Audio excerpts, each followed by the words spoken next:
Salam millət, bir öncəki videoda paylaşdığım 2.2 turbo dizel mühərrikə sahib Kia Sorento'dur. Sizlər üçün qısa şəkildə mühərrikin səsini və səsin nədən gəldiyini paylaşmışdım.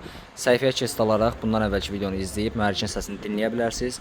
İndi isə sizlərə avtomobilin başdan sona bütün əhvalatını danışmaq istəyirəm. Avtomobil sahibinin bizə dediyi və mənim sökdüyüm zaman gördüyüm problemləri və səbəbləri sizlərə çatdırmaq istəyirəm.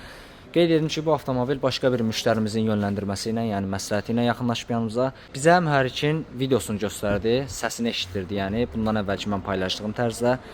Dedi ki, mühərrikdən belə bir səs gəlir və əhvalatını danışdı ki, 160 ilə getdiyi yerdə, yəni bunda belə bir problem var imiş ki, onu deyim sizə əvvəla. Hərdən turbo açmırmış. Turbo açmırmış, o da qaza 200 dəfə kasatlayanda turbo açırmış, yəni dediyinə görə. Bu dəfə də 160 ilə gedirmiş və yenə turbo açmırmış, elə deyir. Qaza 200 dəfə kasatlayıb və turbo açan kimi başlayıb belə bir səs gəlməyə. Biz də səsə qulaq asdıq, diaqnoz qoyduq ki, kladeş çevrilib. Hal-hazırda mühərriki tamamilə sökmüşük. Bu, bir öncəki videoda gördüyünüz kladişin qırıqlarıdır. Bu isə ikinci şatunun kladişidir. Gördüyünüz kimi çevirib, bu hala salıb. Həm şatundan çevirib kladişi, həm də karinoydan çevirib kladişi. Bu da karinoyun kladişidir. Şatunluya da iz salıb, karinoya da iz salıb. Valın paduşkasına da iz salıb. Yəni bu da hal-hazırda yararsız vəziyyətdədir. Şatunun özü də yararsız vəziyyətdədir. Buna da iz salıb. Sizə izah edeyim ki, bu nəyə görə bu hala düşüb, bu kladişlər niyə çevrilib.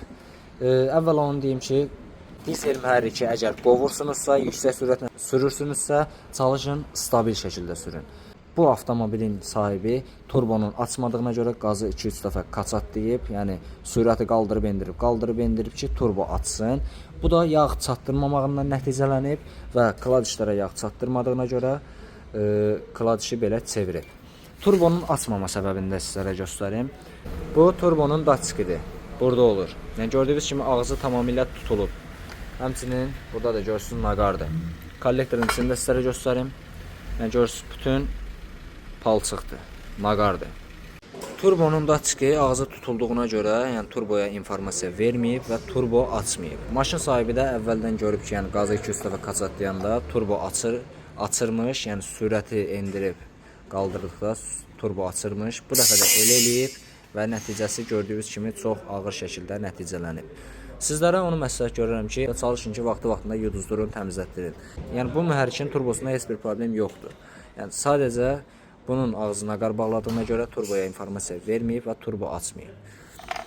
Və mühərrikdə, yəni avtomobil stabil sürülmədiyinə görə yağ çatdırmayıb və kladişi çevirib.